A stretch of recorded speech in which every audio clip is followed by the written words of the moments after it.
52 years is it. That's how long women in our country, this wonderful country, have only been able to participate financially on their own for 1/5 of our history. That's it.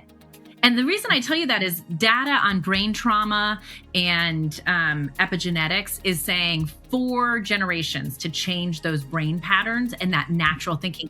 When I learned that, Kim, it was like, holy smokes, stop feeling bad that you're not confident. It's going to take some time.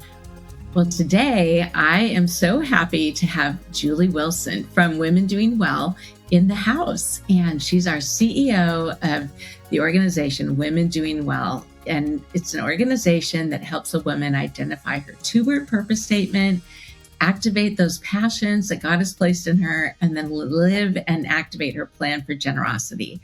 And right now they've released a new study of research. So we're going to unpack the study.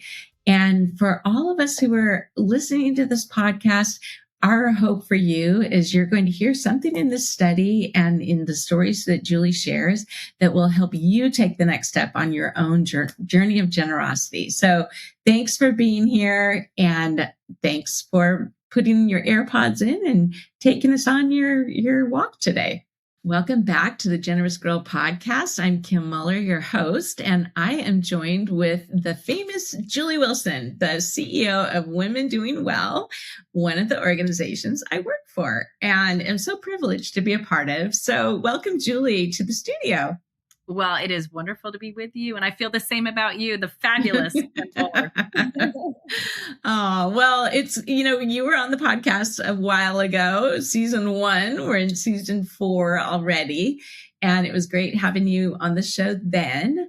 But this topic and today's conversation is kind of like a 2.0 conversation, because you have just released some fabulous research that is very informative and I think will help to activate more women in the space of generosity. Women are already activated in many ways and doing incredible things, but when they have the understanding of what this research has tapped into, my hope is that it will even elevate their level of influence and engagement even more when they see the potential. So why don't we jump in, and why don't you explain and just set the stage for this, why we did the research, updated, this new study, how they did it, and then we'll jump into the findings. But I know that every listener is going to walk away with some ahas and some, wow, that's fascinating. And then as you and I were talking in the pre-show, we really want for you, the listener, for all of us to take some of these ideas and apply it and do something. And what is that next step that God's asking you to take as a result of hearing this incredible research? Well, we're so thrilled to have the opportunity to do a second research study, because the first research study, as you may remember, was in 2012. So it's been many years. And data kind of has a shelf life. Even when you do educational data, people start saying, oh, that's like from a different time. And we have longed to do this. So we're thrilled that in December, we closed our second study, and we are now beginning to distribute the first findings of what this new data says. What I love about the founders who started this is that they started with the data, with the research, because nobody had asked Christian women, what do you need to thrive in your financial and specifically your giving world? Mm-hmm. And that first research study gave the keys of purpose, passion, plan. Those are still actually holding true. But in between the last study and this one, I really have been digging around. Why are women not confident? We know that the newest number is much bigger than I had been saying in previous years. The newest money transferring hands is $184 trillion. It just grows every second. It's like AI that changes so quick. Exactly. The money's compounding. People are incredible what's happening. The statistic is the same, that 70% of that money will be in the hands of women. And that's women across the board, not just women of faith, obviously. But these are staggering numbers. And when you add with that, back in 2012, of the 7,000 women that took our first study, only 6% were confident. That got us out of bed every day for a decade. Getting us out of bed now is the newer secular research says that 84% of women still lack confidence. That's still too low. Like we Right. are we are literally going to hit a place. I call it the confidence gap. So the wealth Mhm. transfer is happening and accelerating. The confidence gap is like tiny bits at a time closing, but not fast enough for the wealth transfer. And Mhm. so I know Mhm. that in my own family, there's 4 generations of women. And I took a deep dive into like, what are some of the things underneath this lack of confidence? Because I would qualify as I did not Mhm. lack Mhm. confidence. So my grandmother was born in 1912, and women couldn't vote until 1920. So her mother was the first generation that could even have a say as a fully participating citizen of this country. So we're about 106 years ago. That's right. it. And we're Mhm. about to celebrate the 250th anniversary, and women have only been in the conversation for a fraction of that. And I'll tell you more Mhm. about that in a minute. Because my Mhm. mother was born in 1941. She could not generate wealth on her own without a male cosigner. You couldn't own property until the late 60s as a woman, and you could not have a credit card in your own name. Get this, 1974. I was See, 6 years old. that is amazing, honestly. It's really not that long ago. 52 years is it. That's how long women in our country, this wonderful country, have only been able to Mhm. participate financially on their own for 1/5 of our history. That's it. And the reason I tell you that is data on brain trauma and epigenetics is saying 4 generations to change those brain patterns and that natural thinking. When I learned that, Kim, it was like, holy smokes, stop feeling bad that you're not confident. It's going to take some time. My concern, and I know yours is, and many of the listeners, is that the wealth transfer is happening faster than we can do that confidence gap unless so many more women get Mhm. connected and get confident through different tools that exist. Absolutely. And that's where I feel like we're better together as women and we love helping one another and we get encouraged when others are thriving and that's so great to watch her over here and that doesn't take away from this person over here at all like the all boats rise. So okay, let's go back to your point about how you took away from that first study of the passion, the purpose, the plan. And let's just talk for the listeners who never heard about women doing well and what the pathway is. Let's define that before we jump into then the new research, kind of 3 key findings that they found. Sure. So when we first got that data in 2012 and we looked at it, it was purpose, passion, and plan. And there was an opportunity to do an event for women that we could deliver what the research said they needed because our hunch was women don't know this and the organizations serving them don't know it, but the women need to know it because it will help their confidence. So we started doing these events and seeing that confidence gap close. So I would say that the pathway today is similar to what we did in those early days in a large event format. It delivers teaching, Mhm. stories, and discussion, Mhm. as well as pen to paper exercises to equip her in those 3 areas: purpose, passion, and planning for her generosity. So it's a Mhm. very unique experience.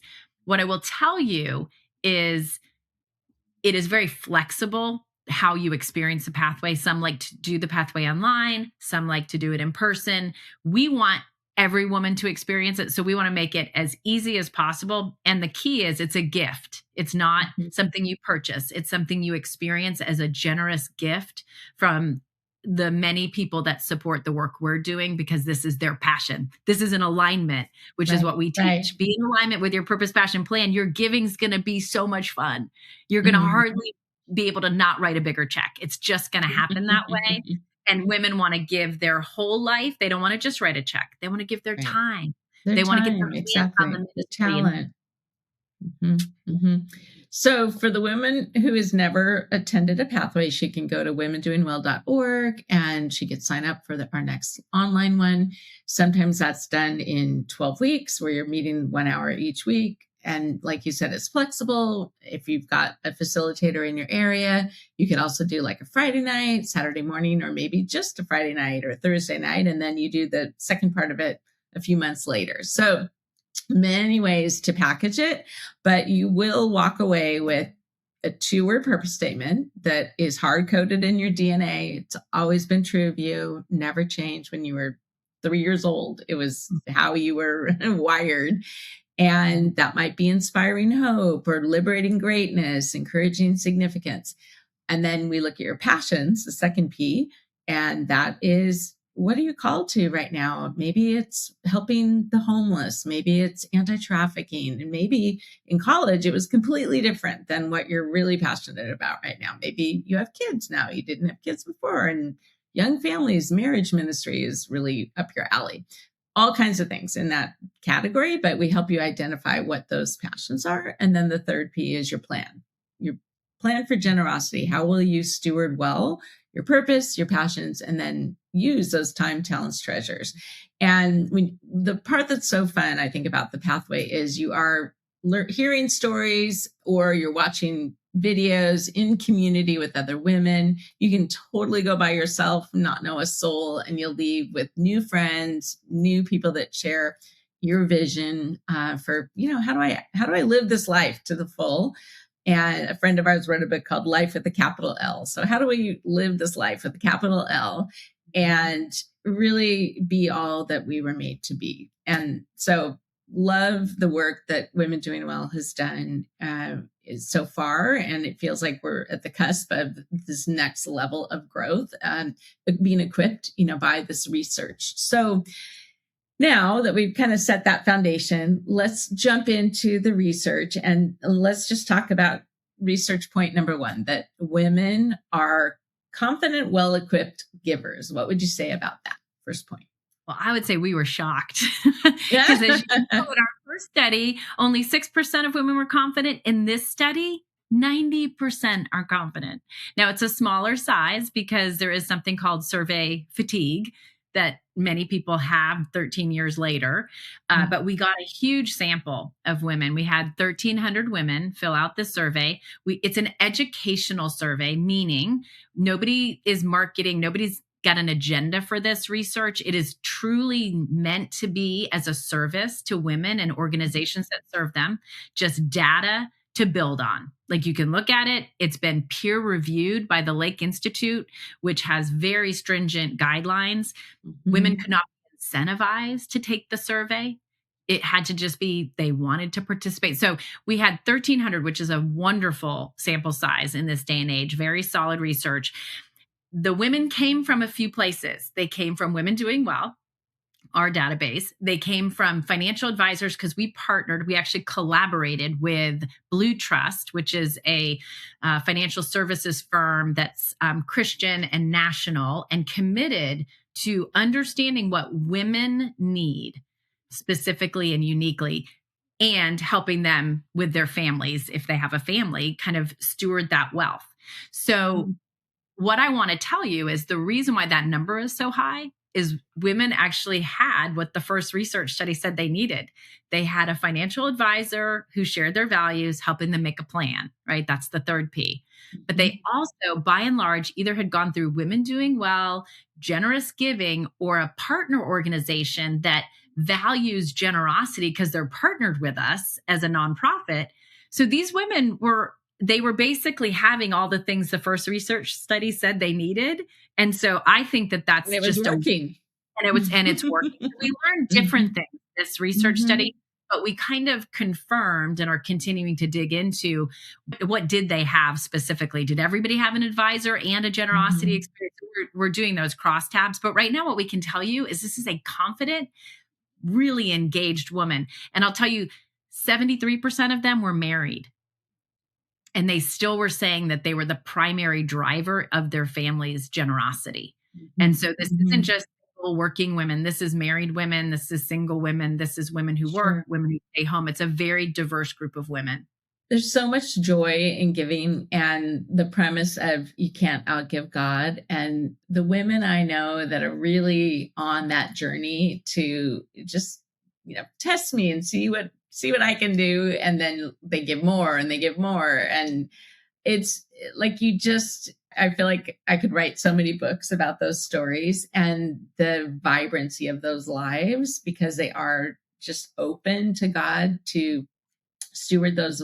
They know that they don't own the resources, but they are stewards and they want to steward those well. So I mean, the confidence in God, who is given them those resources, and then just being these humble, obedient servants to do what he's asking them to do.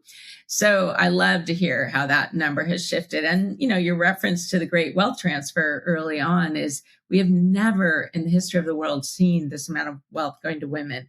And the big question is, okay, what are you doing, Lord? What are you doing to be equipping the women with this wealth? And how can we, as an organization, Women Doing Well, best prepare women for that wealth transfer? And maybe you're listening, and I was just on another call earlier this morning, and this widow just found herself with a ton of wealth that her husband passed away suddenly.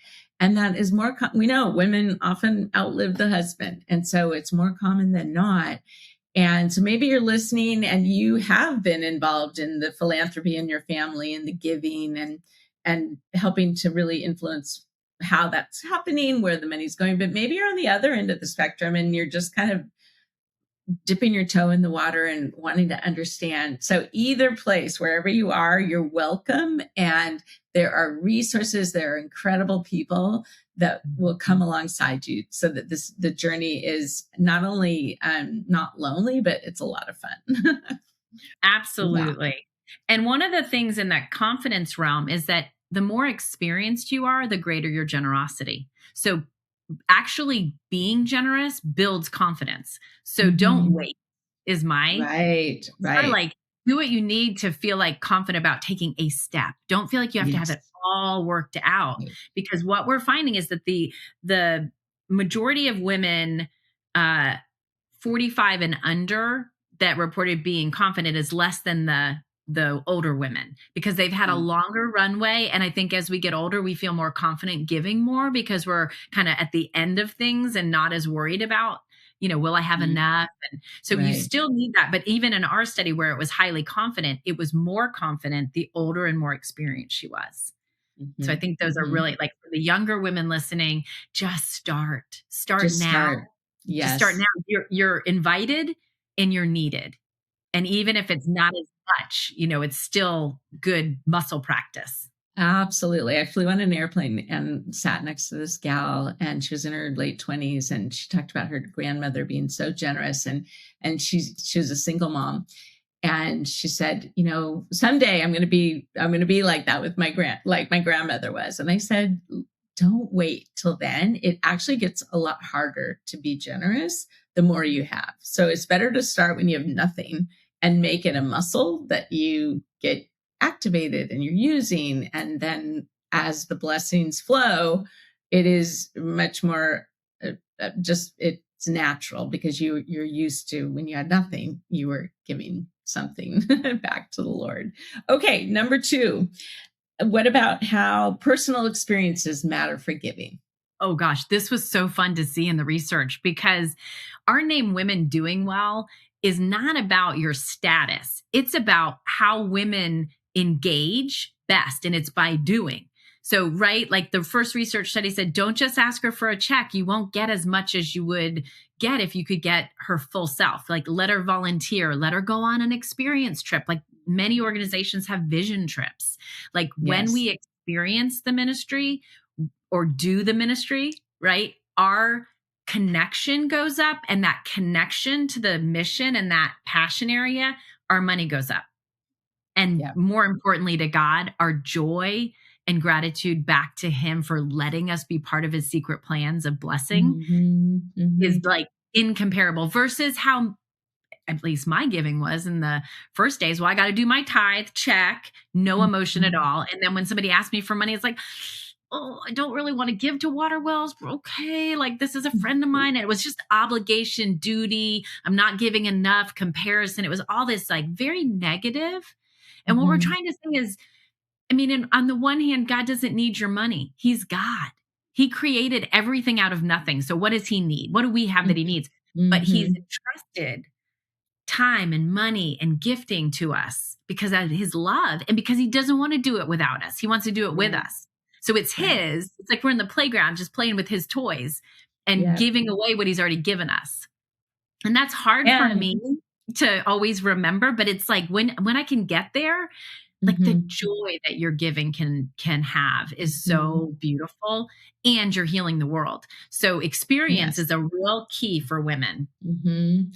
Yes, and if you choose not to share and you're gonna hold on to those toys tightly in your sandbox, he's still gonna accomplish what he wants to accomplish. It's just some other individual will get the blessing of being a part of that work, That's and right. then we miss out. So it's That's right. sadly, our loss. I'm an Enneagram 7. I'm an Enneagram 7, and so I like to say when I realized that giving was a get to, not a have to, and that I was missing out on adventure with The someone, and FOMO and fun. I was like, "Wait, hold on. I'm gonna get over this scarcity mindset I have because I don't wanna miss one drop of what God Yeah. has for me on earth to do and be part of." I love that you pulled out the Enneagram 7. That is perfect. Well, and you have had the opportunity, right, to go on 1 or 2 Hope International trips and Yes, experience it? I I have. Actually, I mean, this might be controversial. It's like my favorite way to experience the pathway. What we do with some organizations, and Hope has a trip coming up this fall that I'm excited about, is we go on the trip and some of our community from Women Doing Well and some of Hope's community, and we don't know each other, and we experience this passion area. For Hope, it's microfinance is the one that we've Mhm, done. They have some other things, but seeing entrepreneurial, mostly entrepreneurial women create enough to like provide for their family and then to help another so it's this beautiful model. So during the day you're touching the ministry, you're interacting with the leaders and with the recipients of the money. Then at night, Hope International or whichever organization is investing in the woman through the Women Doing Well pathway. So sometimes it's been me, but oftentimes it's a trained facilitator who's a volunteer taking these other donors through this beautiful content that helps her get clearer than she's ever been on who she is, her purpose, what she mhm. has to give, her time, her money, her talent, and a plan to give it, which often includes whatever vision trip they're on. But the partners we work with don't pressure, they invite and they expose. And that experience now in our research is one of the key drivers. So if Mhm. there's an organization that you're with and they're not doing something to show you the work and invite you in before asking you for money, they're missing the boat on the potential that women Yes. have to give. Because that's what the research of these women is saying we need is that experience. Because we love to also do this together. We'd love to go on the trip together. And Rwanda is a place you can go to hope-international.org and look at that website. But if you want any further information, feel free to reach out to me at Kim at womendoingwell.org, and I'm happy to connect you. But I agree. Like, I took a trip to Mexico with some women from Saddleback, and our kids were younger, and we went down and visited these guys in a prison in Mexico, in Chiapas, Mexico, who were in prison for their faith. They were evangelical believers, and it was like we had such a fun time together. But the doing the ministry together was powerful, and then again the activation when we came back of how are we going to use that? How is it going to influence our little kids and our families? And it changed all of us. So I love that. Okay, number 3, then the financial advisors may help to cultivate our purpose and our passion as women. Let's unpack that a little bit more. Yes. Well, this is a fun stat that I'll read. Compared to women without financial advisors in our study, women with financial advisors reported 92% reported feeling more knowledgeable about giving, 82% more confident about giving purpose than those without advisors. So having that advisor, and I don't have the stats right off the top, but there was a longevity correlation. Mhm. So many of the women that we surveyed had been with their advisor for more than 6 years, some for more than 10 years. And there was a correlation between their confidence and how long they had been with that advisor. So if you don't have a financial advisor, you need to take that step. I did not take it to have one that I knew personally until a couple years ago. And it was a bit of a process, let me just say, with my husband. Because changing advisors is a lot of paperwork, and it's not, I'm a mom of a teenager. We're parenting a teenager. It's extremely busy. But after a little time, he began to understand that statistically, I'm going to outlive him. And it was important to me to have somebody in my city that I could sit down with who would explain it in ways that I needed. And we found that person together. And ironically, my husband was a little like, oh, I don't want to do this. He wasn't like resisting. He was just resisting the administrative part. He really enjoys meeting with our financial advisor. We meet with him quarterly now. And we're really growing together as a family. So women initiating that is a blessing to their families. And, Blue Trust is the collaboration partner on this research, and they're really all in, and they're national. So, but there's, of course, there are hundreds of Christian, values aligned advisors, or even secular ones. I mean, I'm not saying, but you need to, what's important from the research, it's values alignment, and it's having one. So the other point, if you're under 45 years old, the women in this survey, 11% of them didn't have an advisor and were currently looking for one. So for the advisor world, if you happen to be married to one or know one or be listening, there's a huge opportunity in women under 45 not seeing the need to have an advisor, maybe because they're not married, although you don't have that data. Or thinking they're not wealthy enough. They're not wealthy enough. There's no such thing. Now is the time where you're making really important decisions about your money and having that quarterback. I call the financial advisor the quarterback of a woman's team or a family's team, because they can have the relationship with the tax attorney and there's all these people and players, but that advisor, so helpful in our survey for women's confidence level and kind of game changing, honestly, as far as generosity goes, because they allow you and encourage you to be generous, where a financial advisor who makes more when there's more under management is going to have a hard time encouraging you to be radically generous. It's just how it works. It's kind of a conflict of interest in their mind, unless they're kingdom minded with releasing those assets. I would really second that point. I also work with the National Christian Foundation, so we help people set up donor advised funds. And I get the same feedback about donor advised funds as well. I don't know if I'm wealthy enough to have one, but I tell people, even if I didn't work for the National Christian Foundation, I would still have a giving fund. It's like your own personal checking account, and you're able to see, who did I give to last year?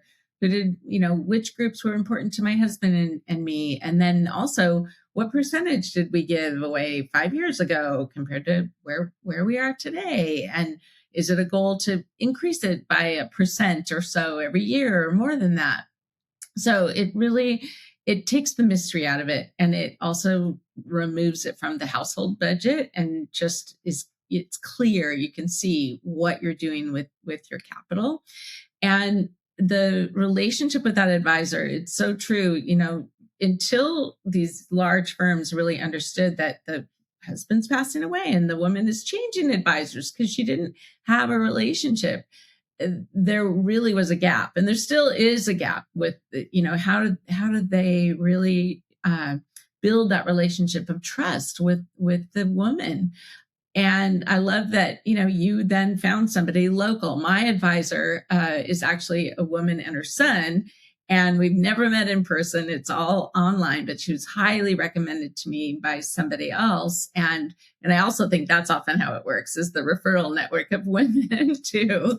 But so, she has all of the certifications, but also has the certified financial planner piece. So she's just able to look like the big bird's eye view of our insurance, and then look at the legal piece of, do you have your will, your trust, your estate? And it just feels so nice. Talk about a quarterback. She's just the one that is really quarterbacking all the different components. And and it's also great to have the meetings to know, okay, here's how we're doing. And okay, here's how we could adjust things. And one more point I wanted to add to that is when you have that advisor who is generous, they understand giving of stocks rather than cash, because we have this phrase, friends don't let friends give cash, because if you give cash, you're just missing out on the strategy of what happens when your advisor is able to, let's just say you wanted to make a large gift to your church, or not even large, but just a gift to your church. And if you gave your cash, then that's your gift. But over here, if you tell your advisor, I bought this stock with whoever, let's just say T-Mobile, 10 years ago, and I bought it for $10 a share. And now it's $100 a share. And that advisor then transfers those stocks over to the National Christian Foundation. We sell those the next day. All that money is able to go to your church, and you're not going to be taxed on the long-term capital gains and have far less to be able to give to your church.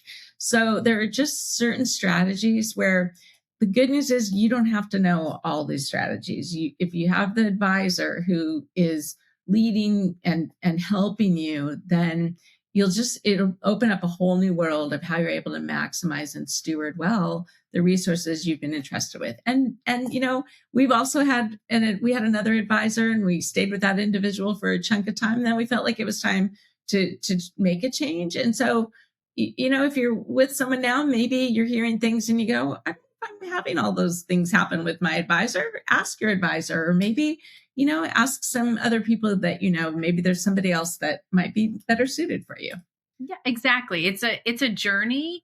And I think that's why women do well when they get together and start talking about what they know and don't know, and just normalize that, because we haven't been in the conversation for generations, just a couple. Yeah. We are going to need each other, and we need our brothers in Christ. Like, we need our spouses, our sons, our financial advisors, anybody from any corner of the men are going to have to also recognize that we need things differently and uniquely, because it's going to take all of us to make this shift in where the wealth is ending up, which is with women. And that is predicted to happen, just to give you an idea, by 2030, a significant amount of down the corner. Yes, it's a few years away. So everybody knows somebody who hasn't done the pathway, who hasn't gone on a mission trip, and who doesn't have a financial advisor. If you want to do those 3 things, you're going to have this conversation. It is literally that simple. And I mean it. Right. This is not complicated. It's actually, it's simple. It just takes somebody telling another person, hey, you don't have to go it alone. And if they can do that before they lose their spouse, because statistically women will outlive their spouses by 5 to 7 years. Average age of a widow is 59. So that's not fun to think about, but it's really helpful in this conversation to elevate why this is so important. And please don't wait until you're 75. Do it if you're 35, 25, 55. I don't care where you are. Just start engaging, because you're needed. And God wants you and has something for you, and we don't want you to miss it. Yes, so true. We recently had Rachel on the podcast from Never Alone Widows. We talked all about that. It's good timing that you brought that up. Okay, let's talk about from the personal side of how are you able to do all that you do and juggle all that you've got in the air. You've got your daughter and a teenager and your husband's role, and any tips you want to share, anything that's been challenging. Love to hear that part. Just hearing that question makes my tired. I mean, I don't feel like I do it great, but I will say that kind of the key thing for me, and I experienced this a few years ago. I would say I've lived a pretty purposeful life. I'm somebody who loves to be missional, always have been. I've been in vocational missions most of my career.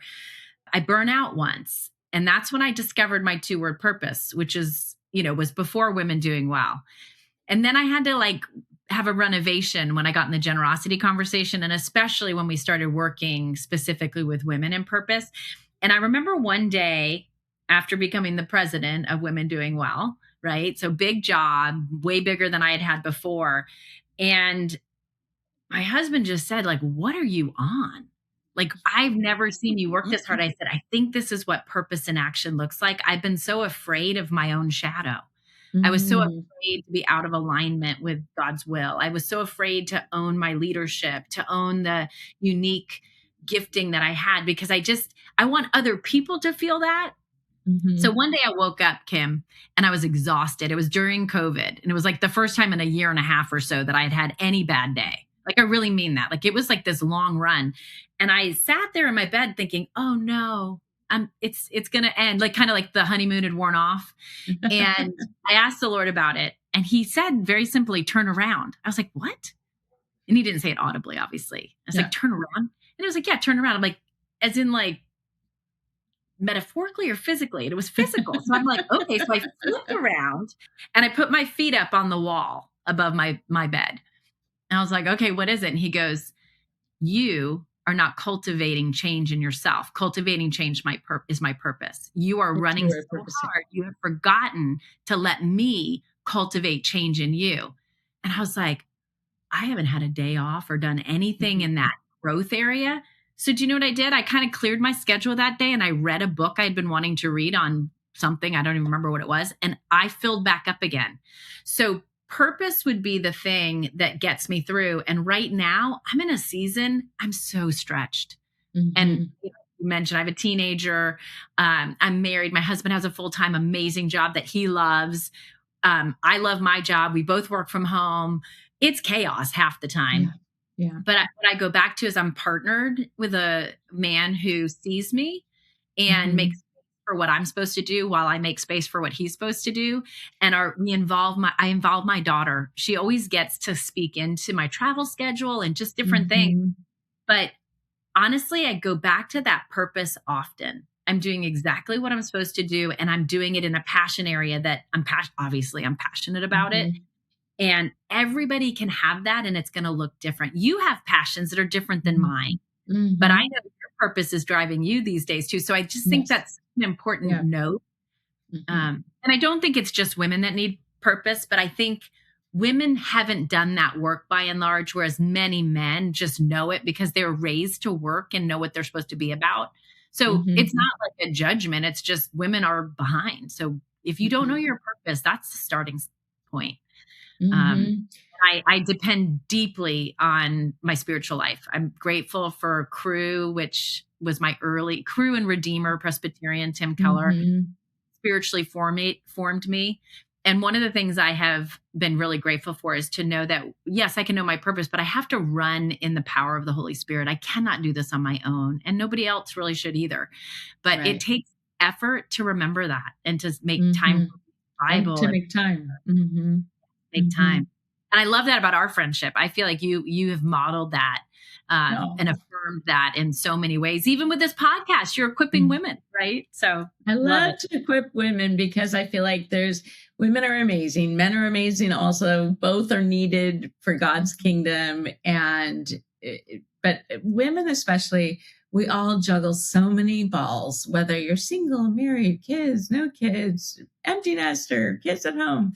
There's just a lot of balls that we're all juggling. And I think sometimes, you can just go, go, go, go, go, like you're saying. But then if we never take that time to recharge, then we get burnout and our health suffers and we can't sleep as well. And so number one, we need to be focused on taking care of ourselves with all the things we know, the sleep, the exercise, the water, all those things. But I also think like right now it's, this podcast will be playing this summer, but as we're recording it, we're coming into graduation season and all the craziness that happens in Maytember is May. what they call it, right? Maytember. Yes, exactly, exactly. And sometimes we just have to get through it, and we will kind of catch up on our sleep later.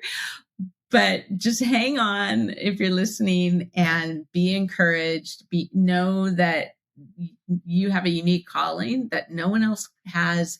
Family of origin, your current situation, married, single, widowed, all of that. God knows every detail, and all he wants for you to do is put that one foot in front of each other and take that next step on that path that he has for you to live that generous life. We call the podcast The Generous Girl because I love to spotlight stories of women that are living these generous lives to give us ideas of, you're in New York listening, or Nebraska or Washington, you could still take that. You hear Julie's story, and then you can take your next step. That's my prayer for this podcast. So such a treat having you on the show. Love that you shared these 3 key aspects of the research. And before we wrap up, do you have a favorite Bible verse, book you're reading, and a bargain you want to share? Oh gosh. Well, book I'm reading is like I'm joining the thousands reading Theo of Golden. Cannot. I finished it. Yes. I haven't finished it just because I have very little reading time, but I'm really, really enjoying that. Bible verse, I would say I'm in the Old Testament right now. And I would say I'd give a plug for reading big chunks of scripture chronologically. So it's been really satisfying and really instructive, especially Proverbs is so helpful. And what was the last one? Bargain? Yes. Any recent bargain, maybe graduation gifts or anything you found. Actually, I have something to share if you don't. I thought I have one thing. I feel like I love a bargain. And I'm just thinking like, I mean, what came to mind for me was The Pathway's a bargain. It's a gift. That's true, because it's free. That's good. That's perfect. No, like if you're listening and you're thinking of giving a gift card to somebody, I saw someone put this really cute, if you just Google in Amazon, like acrylic scalloped frame, it's a clear scalloped frame. And she puts the gift card in the middle of the 2 pieces of acrylic, and so it's like, it's a picture frame, but as a gift, I think the little frame costs like $10, but it looked other level, and you could just wrap it really cute. So I thought that was a great little bargain. I love that. Might be stealing that one. That's a great idea. Well, would you mind closing us out in prayer, praying for the woman listening and her next step? That'd be fabulous. Sure. Okay. Lord, I immediately go back to the prayers of the founders of Women Doing Well. What is your heart for women, Lord? And you have still put that on our hearts. And I just do pray that, Lord. I pray that the women listening would find what they need to thrive with you first, but then also to thrive in their giving. Lord, I pray that not one of us would miss the opportunities that you're putting in front of us to trust you for provision, to do the things that you're laying on our hearts. And I pray you'd show off in answering those prayers. Lord, I pray for revival for women, honestly, that they would wake up to who they are, what they have, and just start giving it generously wherever they can find you at work. And so I do pray that boldly and broadly. And for the specific woman, Lord, I pray you'd give her that next step. What is it?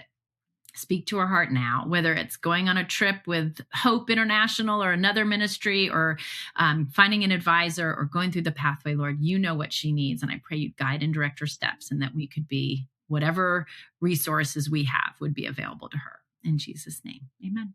Amen. Well, thank you, Julie, for being on the show. God bless. And we'll look forward to hearing all the stories now that this research is out. Thanks for having me. It's been a blast. Thank you. Thanks so much for joining us today on the Generous Girl podcast. We're so glad that you're here. And if you know of someone that you think needs to be a guest on this podcast, please reach out to us. New episodes are released every other week, and you can follow us on YouTube and on all platforms. Thanks for being here, and we'll see you next time.